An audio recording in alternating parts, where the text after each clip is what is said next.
What is up, everybody? Welcome to this week's hero ranking of Shadowcat. If you haven't, please go watch the Digging Deep episode of her. Played through all 4 aspects. I don't own the pool yet, so we did not do that. And when I get that, I don't know if I'm gonna add it or not. We'll have to see. Anywho, let's continue with this week's hero ranking. We'll start with the hero, of course. The hero I ranked as a 4, or the hero side of the card. It's a 2/2/2, hand size of 5, hit points 9. She's an X-Men. Her ability is selective intangibility.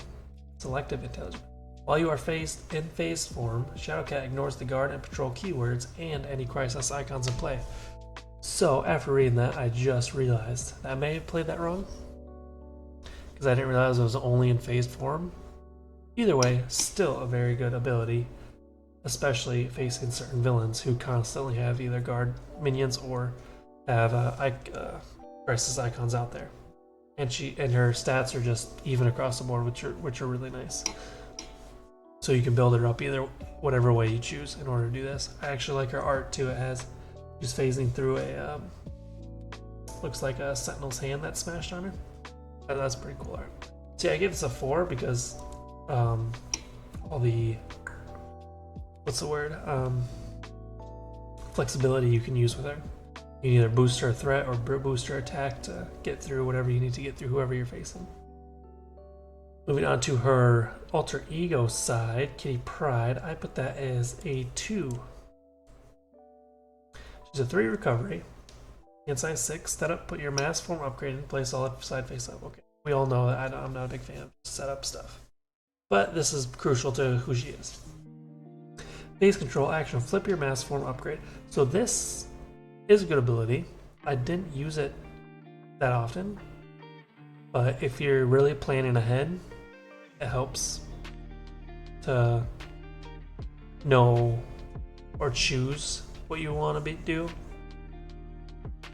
Because if you're going to attack a bunch of times and you want to make sure you're on the phase side, that way you don't take any damage, then this might be good to do. But I did not use it that often, unless I needed to use the solid form's ability to generate resources. Moving on to the solid and phased cards. Solid and phase. Let's start with the solid. They're both going to be ranked the same thing, so we're going to look at each side just differently. So solid and phase, I marked as a 3. Look at the solid phase. It's permanent. Exhaust this card, you generate a strength resources for an attack or defense event. I did not realize it was a defense event. I only used it for attack events. Either way, still very good. This card could be very useful in aggression decks probably. Actually, there's a lot of events for pretty much any aspect. After you attack or defend in solid mass form, flip this card. That's for the phase side as well. I put this at 3 because you get a resource for it, which is amazing. And then on the phase side, while Shadowcat is defending, she cannot take damage. After you attack or defend in phase form, flip this card. Now, so you basically don't take any damage at all while you're phased. Now, I do have a question if anybody wants to comment on this. If I'm playing, where is it? Oh, it's on the next page. But if I am playing, what is it? Your walk. What's the last card? What is it? Where is it? Let's see here.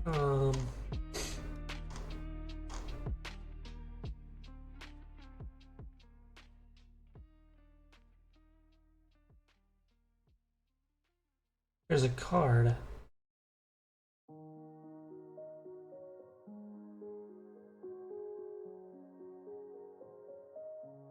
Oh, quick strike. It's a defense. Now, I don't remember. If you play a defense, that means you're the defending person. So are you defending when you play a defense? I don't know. I looked it up, but I don't know how old it was. It said you're not defending. You're just a selected defender. Is that right? I don't know. Either way, I played it as if I was defending because it's a defense card. I know there's something with Ghost Spider that does the same thing, which is really weird. Anywho, I marked them as, what did I mark them as? A 3. Moving on to Lockheed. Lockheed I put as a 3. Lockheed is 2/1/1/2. Response after Lockheed enters play. If you are in solid mass form, deal 2 damage to an enemy. Phased mass form, remove 2 threat from a scheme. So I put this as a 3 because of the abilities it has whenever what form you're at.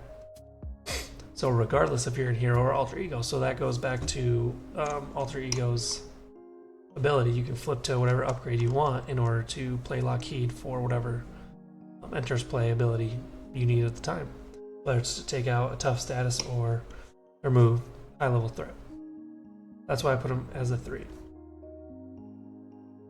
Because it's basically 2 cost card to either deal 2 damage or 3 damage, or 2 and a 1 thwart, or remove 2 threat, 3 threat, 2 threat, and a 1 attack.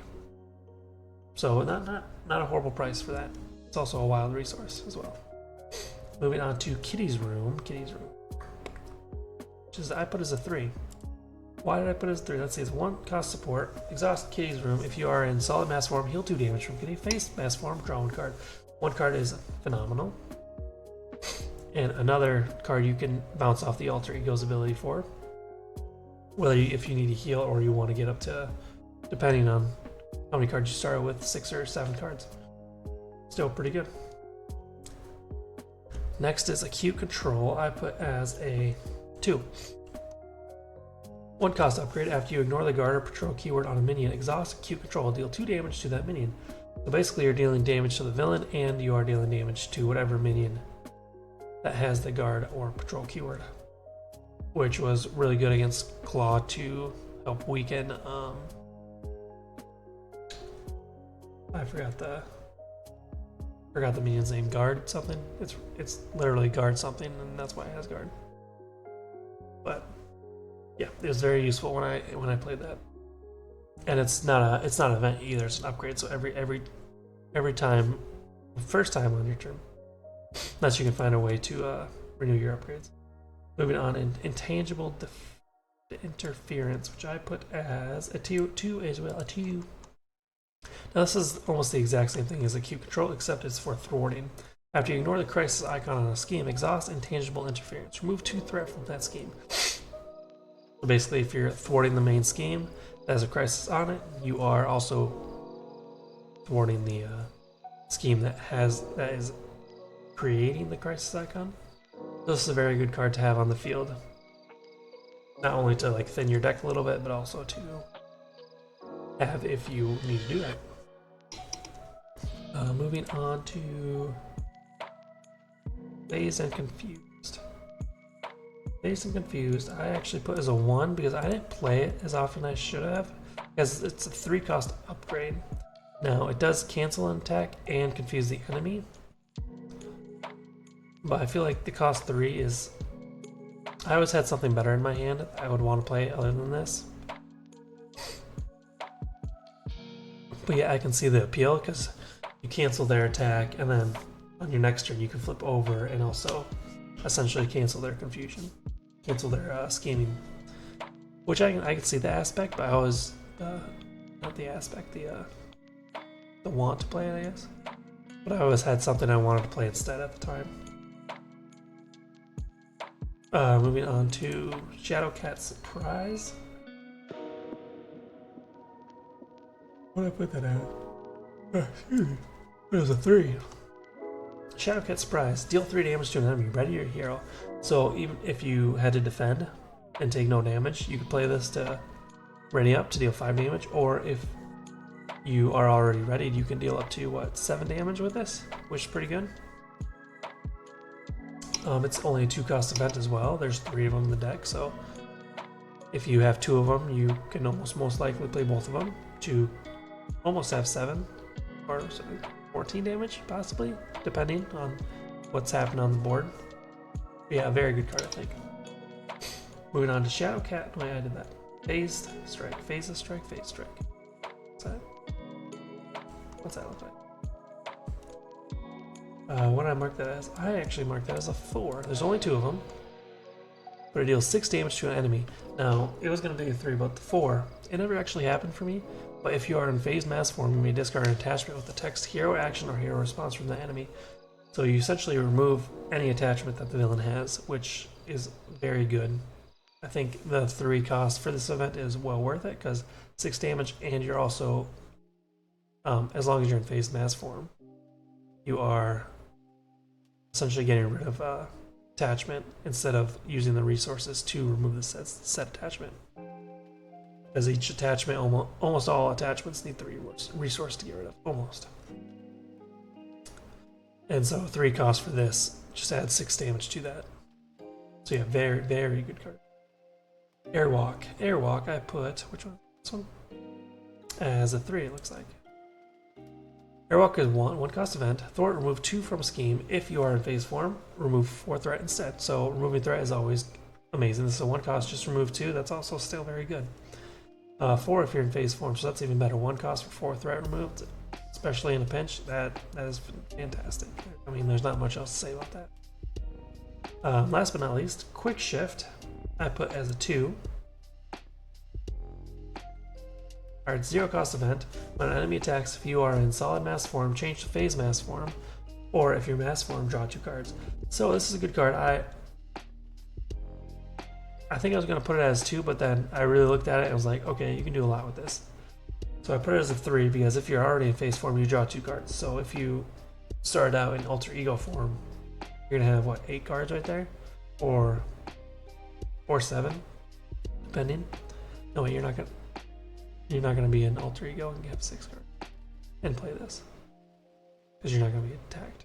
Well, possibly, depend. Anywho, regardless, you're going to have 2 extra cards. Or if you're in solid mass form, you can switch to phase mass form and then decide to defend. Or if I'm correct in playing a defense card means you are defending, then you don't have to exhaust. Please, someone clarify that for future reference for me. Anywho, very good card. I put it as a 3, correct? Yeah. So that is... That is all the cards ranked for Shadowcat. My overall score is 7 out of 10. I did enjoy playing her. I think I would enjoy... I really wanted to try a better protection deck with her though, because that one kind of fell through, I think. Before I actually realized how she worked, I built the deck, and so the deck didn't really work very well. So I'd like to get her back to the table in a protection aspect at some point. But otherwise, let me know what you think of either each card or Shadowcat overall, of her hero cards, in the comments below. If you enjoyed this, please like and subscribe. And also, if you want to know all my socials, they are in the details below. There's Facebook, Discord, and Twitch. I hope you all have a wonderful evening, and deuces.